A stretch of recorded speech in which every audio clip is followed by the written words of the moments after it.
Lorna, tell me what you're doing. What we're doing is on MacArthur Street in Cobourg, there's a trail that runs through, and four of us have been coming out to clean up the garbage. There were some people living down in by the stream, and they had a little home set up in there. Actually, it was quite nice, so we're trying to bring the things out, and they have been relocated. And so Chris Clark, Tracy McBride, Adam Gilbert, and myself have been working our way here to clean things up that over the years, I guess, have accumulated. It isn't all just from these young people, and it's very sad with the young people. We're wondering where they went or if they have somewhere to stay.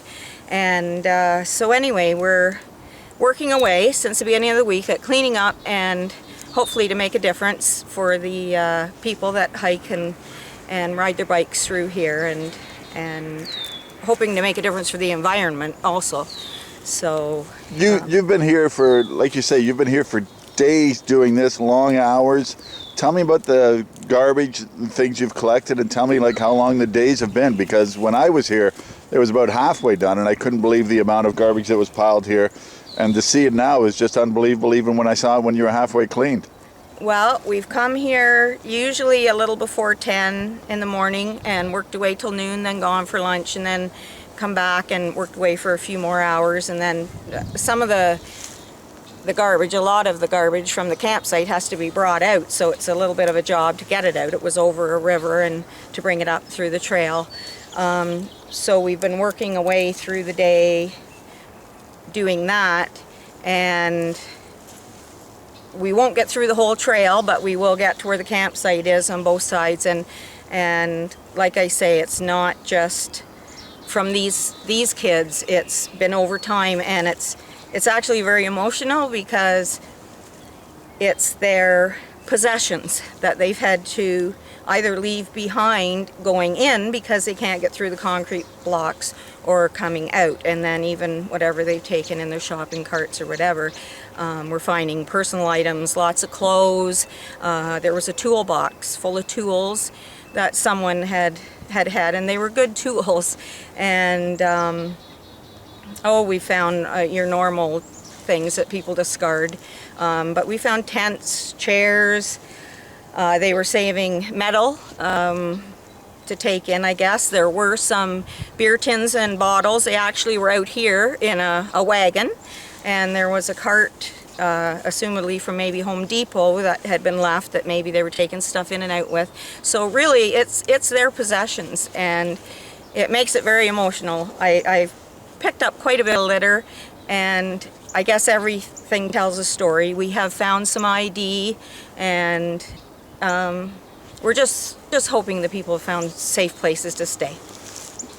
With these people, I can see and hear your emotion in this, but you clean up a lot of garbage everywhere. So with this, I guess you could say there's a reason to this, but tell me a little bit about how it infuriates you, even from where you park your vehicle to where you go in. There's garbage on both sides. And as I say, you do this everywhere, but it must be very upsetting that people do this, again, not for what you're cleaning up now, but per se the other types of garbage that it's just no excuse for it. It is very upsetting to see all the garbage, the litter. Whether you drive a vehicle or wherever you are, there are garbage bins. I'm big on trying to do our part for the environment, and this month with the COVID virus, we weren't able to all get out for Earth Day.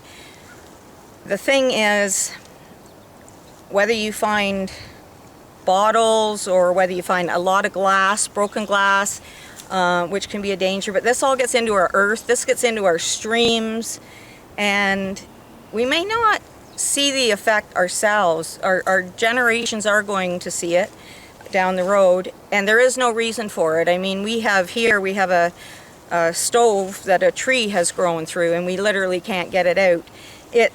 It's an awful sight, and we should respect everywhere, but our towns more so, and our wildlife.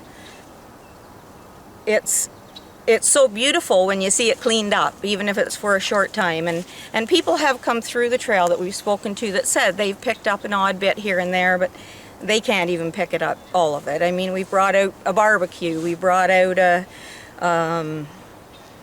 there was a radio system. Like these are things, I mean, they just don't belong here. And both sides where you enter this trail they look like a garbage dump, both sides. And so if we could just do our part, or you're out there and you can just pick up a bit even, I appreciate it. But most of all, don't throw it out.